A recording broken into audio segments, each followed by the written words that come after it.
Bismillahirrahmanirrahim. Assalamualaikum warahmatullahi wabarakatuh. Hari ini saya merecord modul Open Learning mata kuliah Hubungan Internasional di kawasan Uni Eropa. Kita akan membahas berkaitan dengan values and goals dari adanya Uni Eropa itu sendiri sebagai sebuah institusi supranasional. Di sini nanti kita akan membahas berkaitan dengan apa nilai-nilai fundamental dan juga tujuan dari adanya Uni Eropa yang itu juga akhirnya terimplementasi di berbagai struktur organisasi, lalu undang-undang serta implementasi kebijakan yang sifatnya dipatuhi oleh negara-negara di Uni Eropa dan juga kebijakan luar negeri Uni Eropa terhadap dunia ya atau negara lain selain Uni Eropa. Yuk mari kita bahas. Yang pertama, ketika kita berbicara berkaitan dengan nilai ya, kita akan juga melihat cara hidup dari Uni Eropa atau orang-orang Eropa itu sendiri ya. Jadi adanya value of European Union itu merupakan sebuah bagian integral dari adanya cara hidup, cara pandang orang Eropa terhadap bagaimana mereka harus hidup ya. Value ini ya, ini diturunkan dari dua perjanjian awal pembentukan Uni Eropa, yaitu Lisbon Treaty dan juga termaktub juga di dalam The European Union Charter of Fundamental Rights ya, yang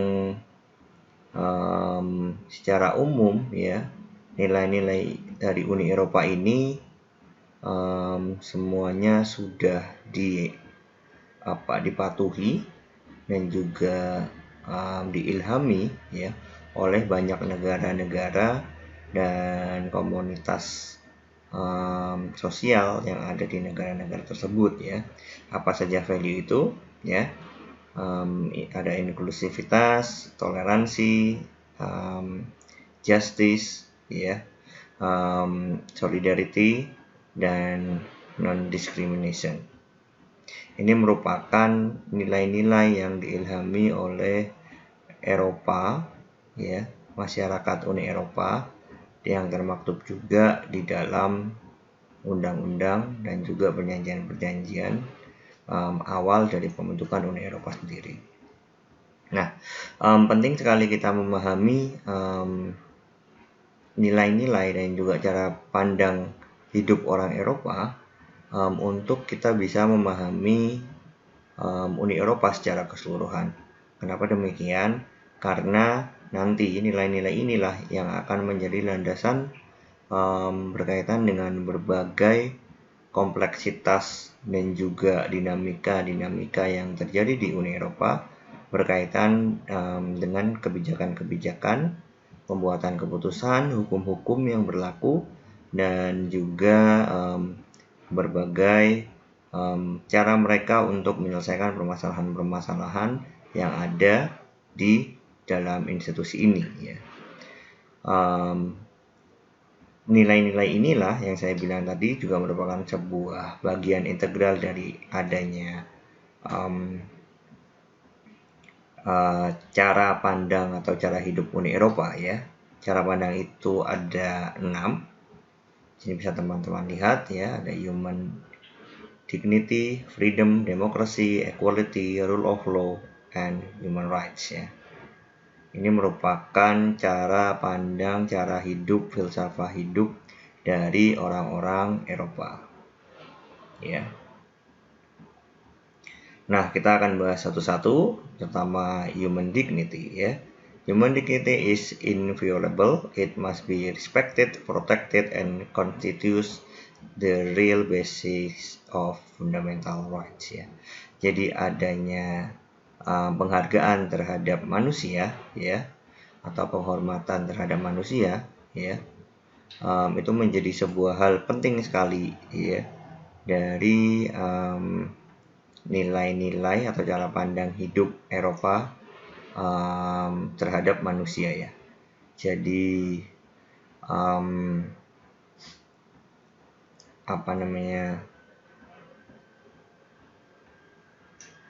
penting sekali ini untuk akhirnya diilhami karena masyarakat Uni Eropa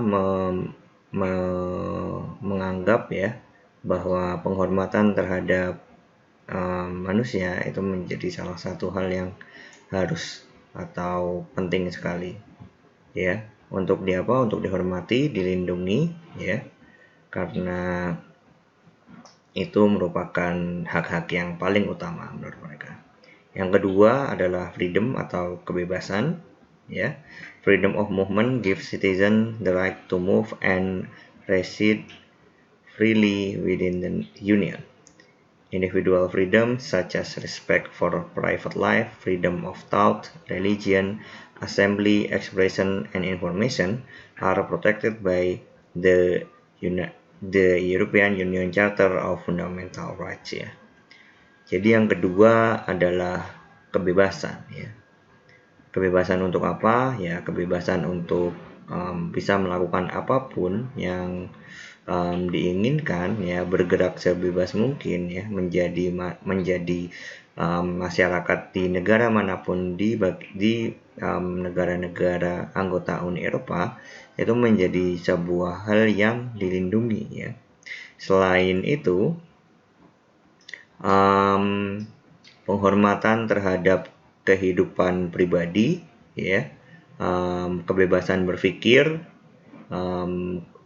penghormatan terhadap agama, dan juga penghormatan terhadap hak-hak untuk berekspresi, mendapatkan informasi, dan berkumpul itu merupakan sebuah hal yang dilindungi ya, terutama di dalam berbagai pasal-pasal di perjanjian Uni Eropa tentang hukum-hukum paling fundamental yang dipercayai mereka. Jadi setelah adanya penghormatan terhadap hak asasi manusia ya, lalu perlindungan terhadap kebebasan, lalu yang ketiga adalah demokrasi ya. Jadi Uni Eropa ini menganggap demokrasi adalah menjadi salah satu dari 6 aspek penting dalam bagaimana mereka melihat atau bagaimana mereka menjalani hidup. Ya, the functioning of the EU is founded on representative democracy. Being an European citizen also means enjoying political rights. Every adult EU citizen has the right to stand as candidate and to vote in election to the European Parliament. The EU citizens have the right to stand as candidate and to vote in their country of residence or in their country of origin. Ya, secara umum hak-hak kebebasan untuk berdemokrasi dilindungi ya di Uni Eropa.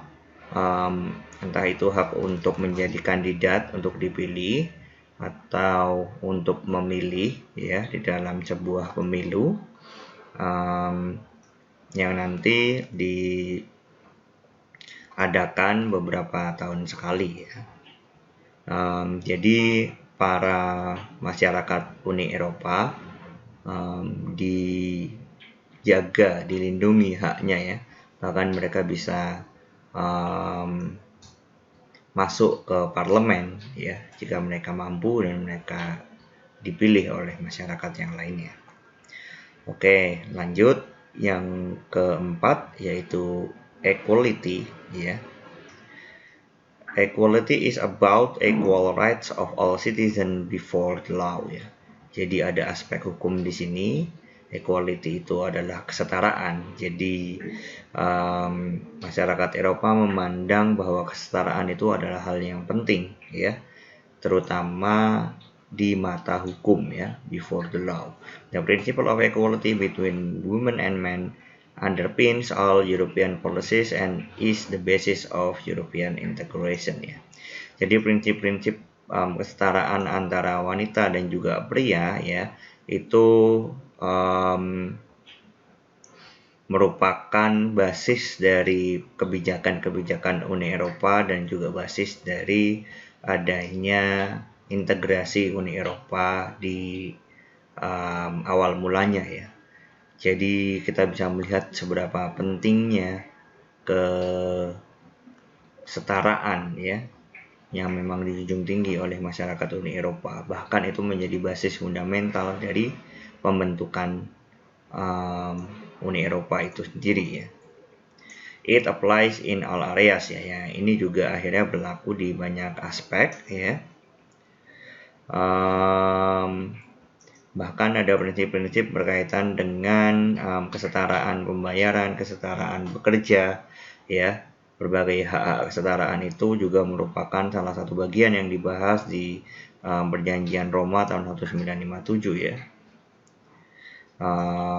Meskipun memang mereka menganggap tetap masih ada inequalities ya, atau perbedaan ketidaksetaraan ya, tapi EU telah membuat progres signifikan. Oke, yang kelima yaitu rule of law ya, atau adanya fungsi dari hukum atau adanya hukum yang berlaku. The EU is based on the rule of law. Everything the EU does is founded on treaties, voluntarily and democratically agreed by its EU countries ya. Jadi hukum ini menjadi sebuah hal yang penting, adanya supremasi hukum ya, the rule of law.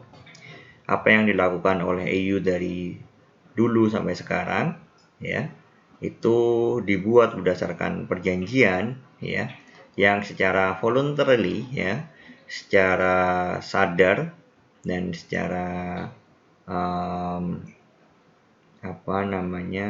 tidak ada paksaan dan secara demokratis telah disepakati oleh berbagai member dari Uni Eropa ya. Pentingnya hukum di Uni Eropa ya. Law and justice are upheld by an independent judiciary ya. The EU countries give final jurisdiction to European Court of Justice, which judgment have to be respected by all ya. Jadi adanya keadilan dan juga hukum yaitu dipastikan ya, menjadi sebuah tugas dari adanya sebuah lembaga yang independen ya, yang itu hasil dari apa yang dibuat oleh European Court of Justice ya, Mahkamah Hukum Uni Eropa, itu menjadi sebuah judgment ya, sebuah peradilan yang memang harus dihormati oleh semua. Yang keenam yaitu human rights ya, atau yang terakhir. Human rights are protected by EU Charter of Fundamental Rights ya. This cover the rights to be free from discrimination on the basis of sex, racial or ethnic origin, religion or beliefs, disability, age or sexual orientation, the rights to the protection of your personal data, and the rights to get access to justice. Yang terakhir yang penting berkaitan dengan cara hidup orang Eropa ya, sehingga mereka membuat Uni Eropa itu adalah hak asasi manusia ya, yang itu juga dilindungi ya oleh charter-charter ya, atau pasal-pasal di dalam perjanjian hukum paling fundamental yang mereka pahami ya.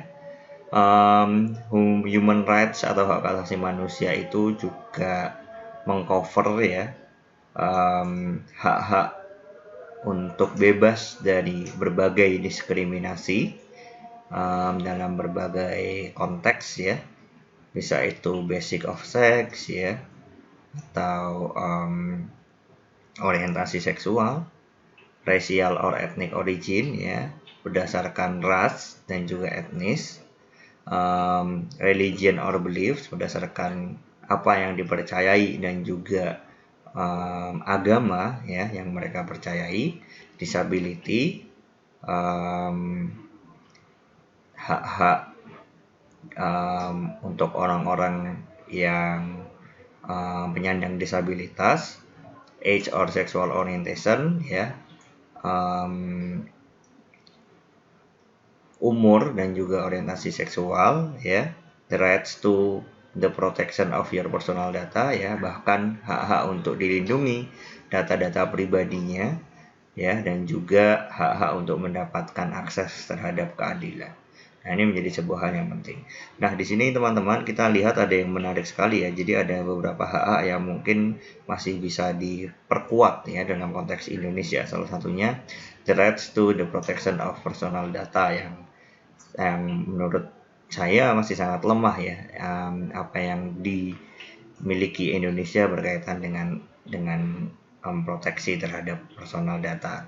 Apalagi di zaman sekarang ya, di mana cyber security menjadi hal yang sangat penting untuk dibahas, terutama di era 4.0 ini ya. Itu saya kira masih ada banyak sekali kekurangan dan banyak hal yang harus dibenahi berkaitan dengan proteksi terhadap personal data kita ya. Sering kali kita lihat di media banyak sekali berbagai berita-berita berkaitan dengan kebocoran data yang dalam konteks ini akhirnya dimanfaatkan oleh berbagai orang-orang tidak bertanggung jawab untuk mengakses ya, dan juga menghubungi kita ya untuk melakukan berbagai hal-hal yang untuk profit atau untuk keuntungan mereka pribadi ya, seperti phishing atau kita mendapatkan SMS random ya dari orang yang kita tidak tahu nomornya. Nah, itu merupakan bukti ya bahwa masih banyak sekali celah ya berkaitan dengan proteksi dari data-data personal kita. Nah, itu menurut orang Eropa merupakan hak asasi manusia ya. Jadi tidak lagi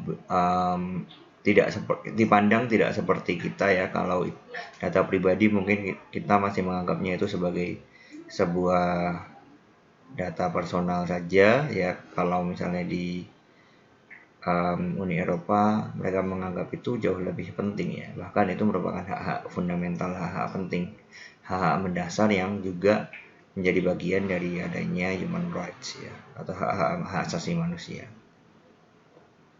Oke, setelah kita membahas berkaitan dengan value, nilai-nilai, dan juga cara hidup, cara pandang, way of life dari adanya masyarakat di Uni Eropa, akhirnya mereka berdua melebur ya di dalam Uni Eropa ini menjadi basis atau menjadi sebuah jalan ya untuk tujuan tertentu. Nah, tujuan dari adanya Uni Eropa atau tujuan dari integrasi besar dari benua ini ya, itu ada ini, bisa teman-teman lihat ya. Ini adalah tujuannya ya. Kalau misalnya value dan way of life tadi merupakan basisnya, jalannya, pavingnya misalnya, ini adalah tujuannya atau goalsnya. Yang pertama apa? Yang pasti promote peace, its values and well-being of its citizen ya. Jadi yang pertama atau tujuan yang pertama adalah mempromosikan keadilan ya, mempromosikan nilai-nilai dasarnya tadi kita bahas di awal, dan juga mempromosikan well-being of its citizen ya. Jadi mempromosikan kemakmuran dari masyarakat Uni Eropa itu sendiri. Yang kedua, offer freedom, security, and justice without internal borders ya. Jadi menawarkan adanya kebebasan keamanan dan juga keadilan ya, tanpa adanya sekat-sekat atau border-border ya, atau batasan-batasan negara di internal Uni Eropa sebagai sebuah integrasi ya. Yang ketiga, sustainable development based on balanced economic growth and price stability, a highly competitive market economy with full employment and social progress and environmental protection. Jadi yang ketiga, mempromosikan adanya sebuah pembangunan yang berkelanjutan ya, berdasarkan pertumbuhan ekonomi ya, stabilitas harga, pasar yang kompetitif, banyaknya orang yang bekerja, progres sosial dan keamanan dan perlindungan terhadap lingkungan. Nah, ini menjadi sebuah goals yang menurut saya sangat-sangat komprehensif ya, terutama ada kaitannya dengan sustainable development goals ya, yang juga menjadi salah satu hal yang dibahas ya, dan juga hal yang dicoba untuk dilakukan oleh berbagai negara di dunia ya.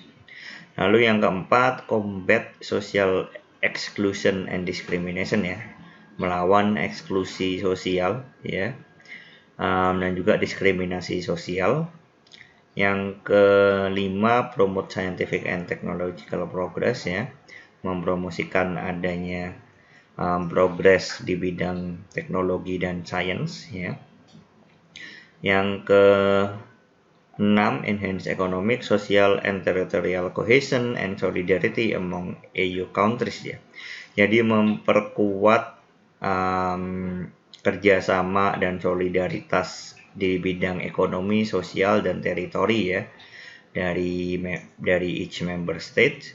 Yang ke-7, respect its rich cultural and linguistic diversity ya, menghormati budaya ya, diri yang kaya dan juga berbagai macam bahasa ya, yang memang dimiliki oleh berbagai negara-negara yang juga merupakan banyak bangsa-bangsa ya yang ada di dalamnya di Uni Eropa. Yang terakhir, establish an economic and monetary union whose currency is the euro ya. Nah, yang terakhir, membuat sebuah kesatuan moneter ya, dan juga ekonomi yang punya juga satu currency atau satu mata uang, yaitu euro ya. Ini merupakan goals dari adanya European Union. Lalu selanjutnya, nah ini menarik sekali, seperti yang sudah dibahas sebelumnya ya, tadi pertemuan di modul sebelumnya kita melihat bahwa Uni Eropa dari tahun 1500 ya sampai Perang Dunia Kedua di 1945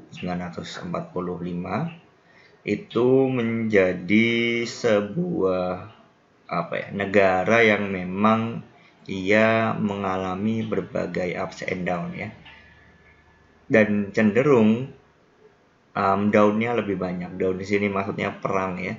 Jadi mereka mengalami berbagai peperangan dan juga kedamaian ya.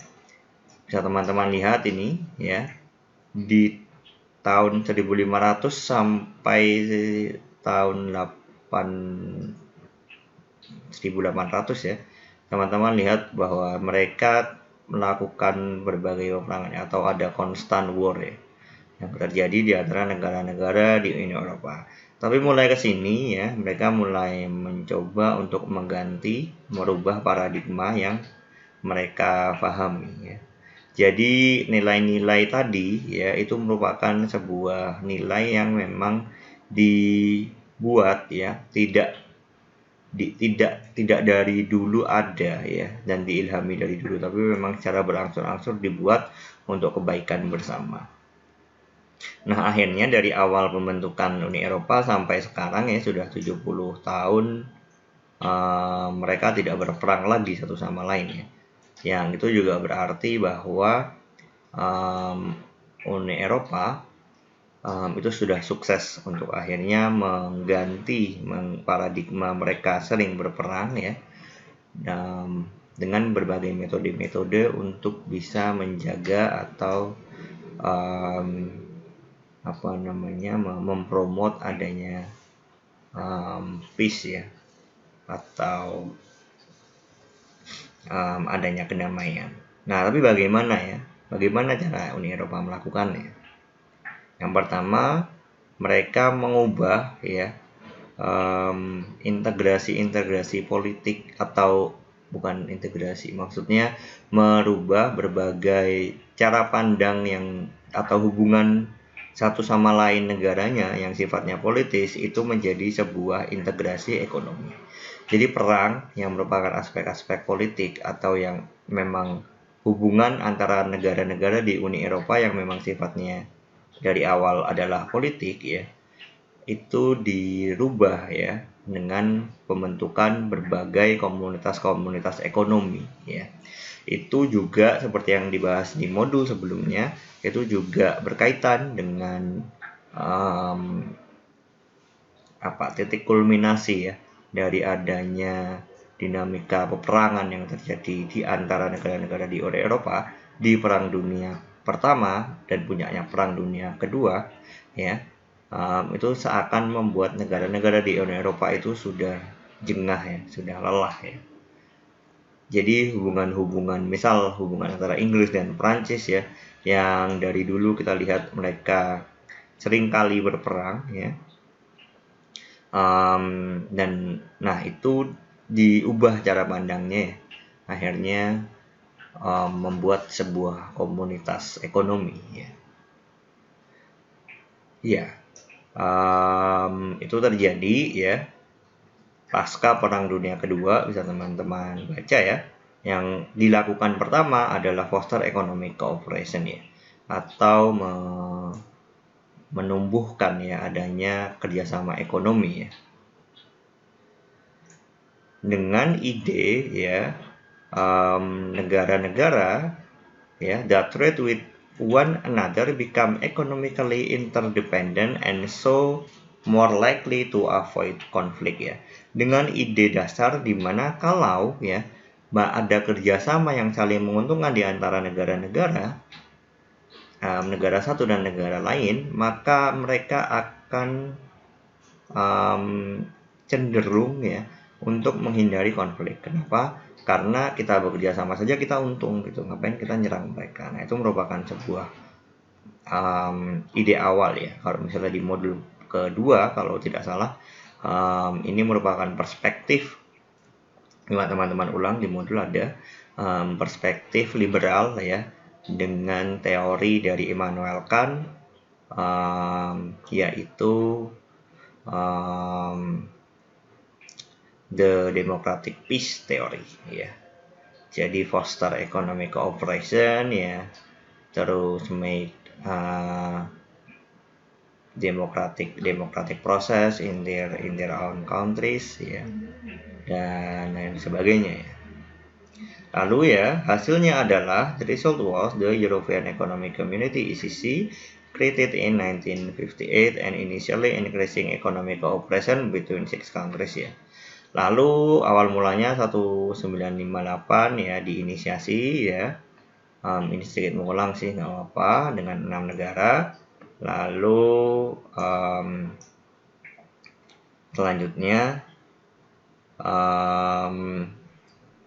22 member lainnya ya itu bergabung dan membuat sebuah pasar besar ya, untuk kerjasama ekonomi, dan terus berkembang ya sampai sekarang ya, sampai di tahun kemarin ya Januari 2020 Inggris akhirnya, atau United Kingdom akhirnya keluar dari Uni Eropa ya. Nah, ini menarik sekali teman-teman ya. Jadi sudah menjadi sebuah union ya, atau sebuah unit ekonomi ya.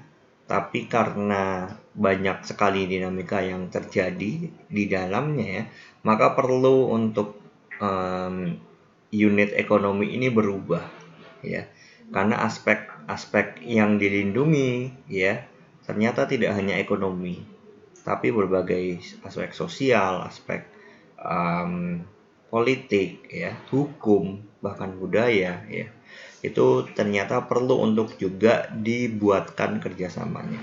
Maka dari itu ya, what began as purely economic union evolved into an organization spanning policy area from climate, environment, and health to external relations and security, justice, and migration. Jadi mengcover yang dari awalnya aspek-aspek ekonomi saja, melebarkan sayap, mengcover berbagai aspek-aspek lain ya. Yang itu menjadi dari European Economic Community menjadi European Union ya sampai sekarang. Jadi tadi dari politik ke economic union, dari economic evolve lagi ke political union ya sampai sekarang. Nah, hal-hal lain yang ada di dalam Uni Eropa yang perlu kita bahas ya berkaitan dengan goals dan juga value-nya, yaitu atau ciri-cirinya ya, adanya stabilitas single currency ya, dan juga mobilitas dan pertumbuhan yang sangat baik ya. Ini bisa dilihat ya, more than 340 million EU citizen in 19 countries ya, now use euro ya, and enjoy its benefit ya. Jadi merupakan sebuah negara, merupakan sebuah kumpulan dari 19 negara dengan 340 juta orang ya. Dia punya satu currency, satu mata uang yang sama, yaitu euro.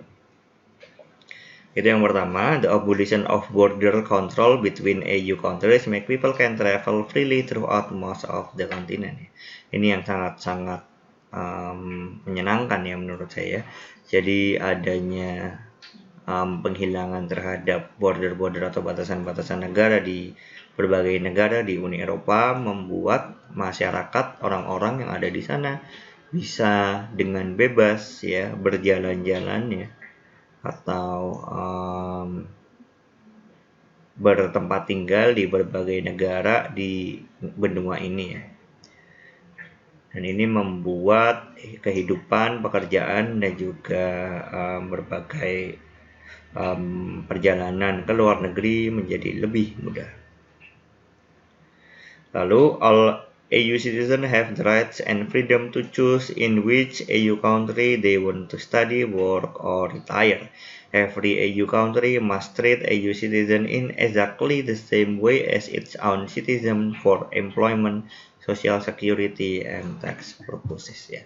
Ini yang sangat menarik juga, bahwa masyarakat di Uni Eropa itu punya hak yang sama serta kebebasan yang sama untuk memilih di negara mana mereka ingin tumbuh, mereka ingin belajar, mereka ingin bekerja, dan mereka ingin pensiun ya.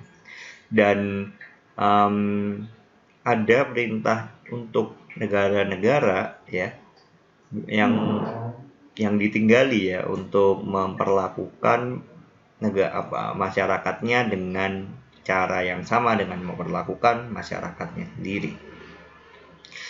Yang terakhir, the EU main economic engine is the single market. It enables most goods, services, money, and people to move freely. The EU aims to develop these huge resources to other areas like energy, knowledge, and capital market to ensure that European can draw maximum benefit of it. Nah, dalam konteks ekonomi ya, mesin utama dari perekonomian Uni Eropa itu adalah adanya sebuah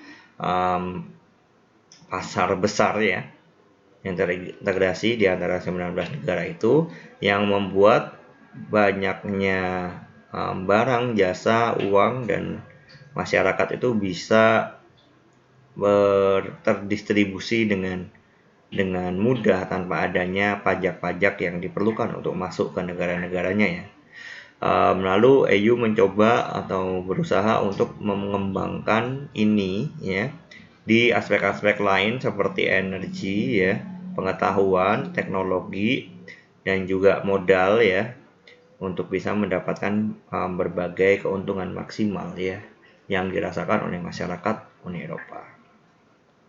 Nah, ini sangat menarik sekali ya menurut saya, yang merupakan ciri-ciri yang bisa jadi merupakan satu-satunya yang ada di dunia ya, yaitu Uni Eropa, sebuah benua ya yang terintegrasi menjadi satu ya, dengan berbagai aturan-aturan yang sama dan juga aturan-aturan yang dihormati oleh negara-negara anggotanya, seperti itu.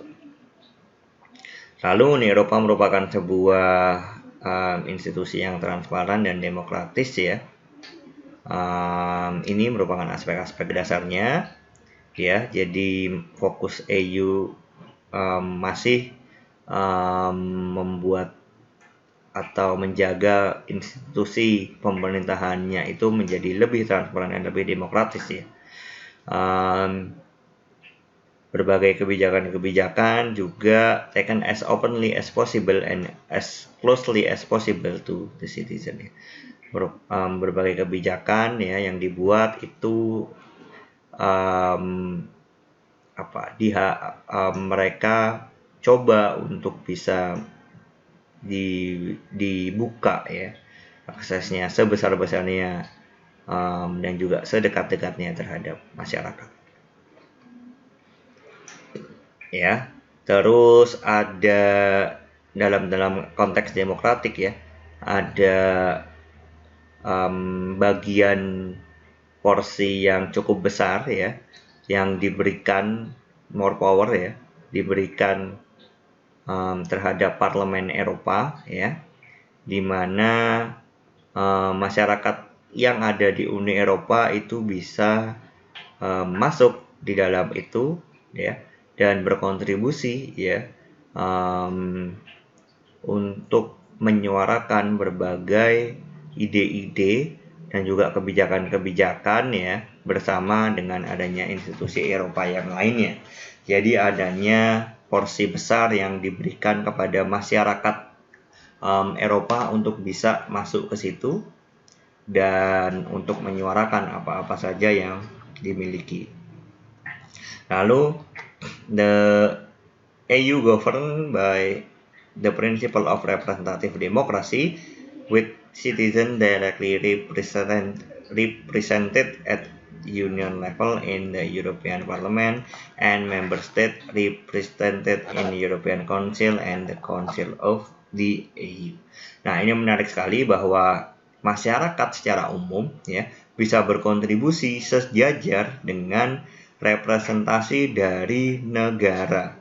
Jadi nanti di institusi EU ya di modul berikutnya kita akan membahas berkaitan dengan institusi-institusi apa saja yang ada di EU ya. Tapi yang intinya bahwa ada kesempatan besar bagi masyarakat ya untuk bisa duduk sejajar dengan representasi dari negara, kepala-kepala negara dan Council ya of the EU atau dewan yang merupakan para expert dan juga para menteri-menteri yang merepresentasikan berbagai ekspertisnya masing-masing. Nah, itu merupakan sebuah pendekatan yang menurut saya sangat-sangat baik ya dalam memerintah ya atau dalam governing ya. Jadi adanya kesempatan ya atau adanya sebuah transfer power ya, distribution of power ya yang setara ya, itu membuat masyarakatnya memiliki harapan dan bisa berkontribusi besar terhadap EU ke depannya dan bagaimana mereka memberikan pemikiran-pemikiran mereka dan juga aspirasi-aspirasi mereka untuk bisa masuk ke dalam kebijakan. The European citizens are encouraged to contribute to the democratic life of the Union by giving their views on EU policies during their development or suggestion improvement to existing law and policies. Nah, ini merupakan sebuah kompleksitas dari adanya pembuatan kebijakan di EU ya. Nanti akan banyak sekali step-step membuat kebijakan di EU, nanti akan kita bahas di pertemuan-pertemuan berikutnya. Tapi secara umum ada porsi yang besar ya yang dibuat oleh EU diberikan kepada masyarakatnya untuk bisa berkontribusi dalam sebuah institusi demokratik yang transparan ini. Implementation of EU values and goals in the world ya. Jadi setelah kita membahas berbagai aspek-aspek dasar dari EU atau yang ada di dalam EU yang bekerja yang terjadi di dalam EU sebagai sebuah institusi, lalu apa yang terjadi di luar EU ya. Ini merupakan implementasinya di dalam kebijakan luar negerinya. Jadi apa yang dilakukan EU ya, atau implementasi terhadap nilai-nilai atau moral cara pandang hidup dari masyarakat EU yang terimplementasi dalam kebijakan luar negeri. Nah, ini ada 3. Yang pertama adalah trade, yang kedua adalah humanitarian aid, dan yang ketiga adalah diplomacy and security. Secara umum ini merupakan sebuah achievement ya yang masih dilakukan sampai sekarang dan masih dijaga ya, dipertahankan, dan itu masih berlangsung dari sekarang ya. Dalam bidang perdagangan ya, the European Union is the largest trade bloc in the world ya, and the biggest exporter of manufactured goods and services, and the biggest import market for over 100 countries ya. Merupakan sebuah lingkungan atau sebuah area dagang terbesar di dunia yang memproduksi dan mengekspor berbagai barang dan jasa terbesar di dunia, lebih dari 100 negara ya, yang dimotori oleh free trade ya among its member ya, pasar bebas di antara para negara-negara anggotanya ya. Yang kedua, humanitarian aid ya, komitmen Uni Eropa untuk menolong berbagai atrositas ya, atau berbagai bencana-bencana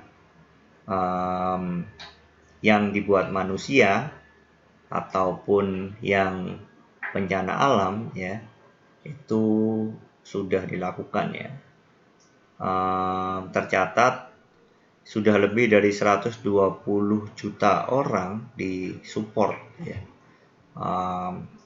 oleh Uni Eropa. Yang terakhir, diplomacy and security ya.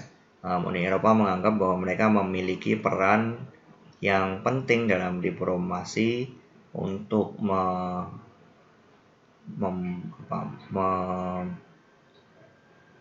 mendorong adanya stabilitas, keamanan, demokrasi ya, dan kebebasan serta penetapan hukum, supremasi hukum di konteks internasional di dalam dinamika ya yang terjadi di hubungan internasional ya antara EU dan berbagai negara-negara, serta merespon isu-isu besar ya yang terjadi di perhelatan dalam fora internasional. Oke, itu saja ya yang menjadi materi di pertemuan hari ini. Jika ada yang ingin ditanyakan, tidak paham, harap komen ya di chat kolom di bawah ya. Nanti akan kita diskusikan ya, akan kita jawab bersama. Demikian dari saya, terima kasih banyak. Billahi taufiq wal hidayah. Wassalamualaikum warahmatullahi wabarakatuh.